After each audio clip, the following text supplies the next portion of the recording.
Rev up your engines!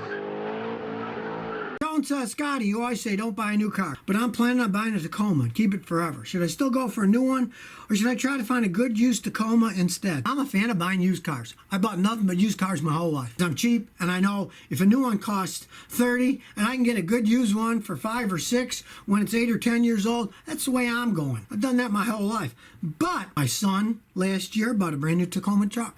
He wanted me to find him a good used one. So I started looking around. He said, Dad, forget it. I'm going to drive the thing for 20, 30 years, whatever. I'm just going to buy a new one. One, the prices of the used Tacomas are high because they're such well-built trucks and they're so popular.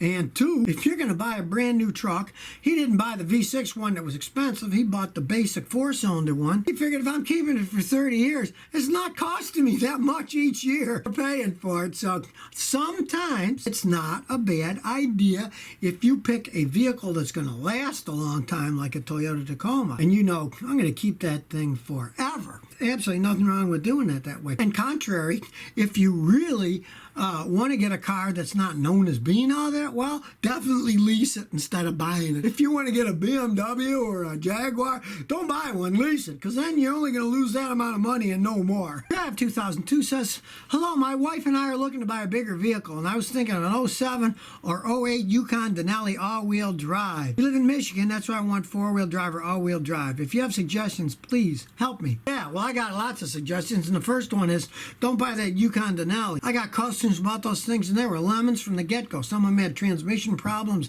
with less than 40,000 miles on them. They're terrible vehicles as time goes on. Problem is, you want something big, and if you buy something big, especially if it's American, you can't buy an '07 or '08. You can't buy an 11, 12-year-old vehicle.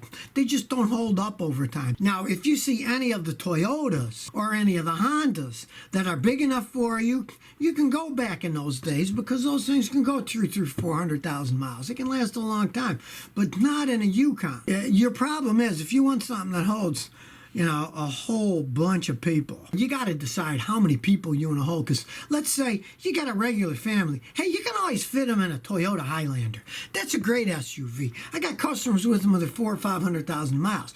But if you're looking for something that holds like 7, 8 people, then you're kind of in a no man's land because the only people that really make that stuff are the Americans. If you're going to do that, at least go Ford, because they're a lot better made than the GM stuff is. Big Jake says, hey, Scotty, it's a tad frigid out. Any concerns about today's gas blends freezing a modern car if the tank is low? I've never heard of anyone having frozen gas, even though our dads all told about it. Yeah, gas used to freeze in the old days. You get water in the gas tank, it'd freeze up on it.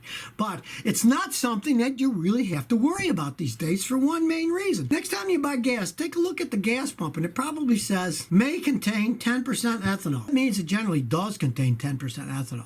Ethanol is alcohol. It's pretty much dry gas. That's the stuff that we used to put in. So it's already added in, and you really don't have to worry about having water in it because that alcohol will absorb any of the water that's already in the system, and you won't have to worry about it for freezing. Big Boy says, Scotty, what's your thoughts on Kia being the 5th most reliable car company, and is it even true? Here's the thing about reading all stuff about reliable cars. You can't believe what half the people in the world say because they have ulterior motives.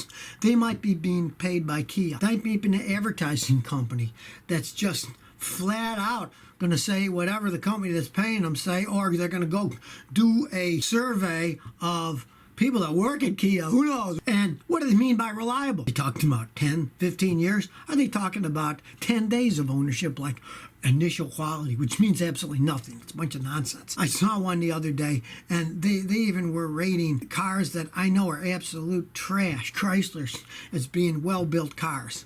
I mean, a lot of it's just total nonsense. You need to find a guy like me, a mechanic, who's been working on them for 51 years and works on all types of cars, so he'll tell you the truth. Because, like, say you go to a guy and the only car that he works on are Jaguars. Of course he's going to say Jaguars are good cars because that's the only car he works on. That's how he makes a living.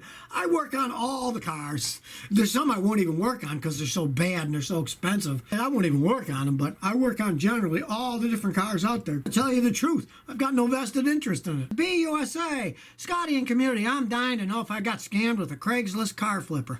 I bought an '08 Scion TC with 83,000 miles for $4,600 cash. The seller was the same person on the title. She has 8 $1,800 as the purchase price. Well, obviously you got ripped off. If the previous guy only paid $1,800 for the car and you paid $4,600, something is fishy here. What you'd want to do is, it's probably too late now because the guy's long gone, he's got your cash, so you'll probably never see the guy again. But for your own peace of mind, do one of those Carfax type checks and see it's got the real mileage. When you get the Carfax, most states allow them to show the state inspection each year and see each year what the mileage was to see if it's the real mileage, see if the thing was totaled in a wreck. Because if the previous one was $1,800 and the Scion is the Toyota and they go for top dollar, and if it was 10 years old and it only sold for $1,800 with that mileage, it'd be fishy. I think that the title was probably reconditioned or a flood car or something like that. So do the Carfax just for your own thing, and next time, you know,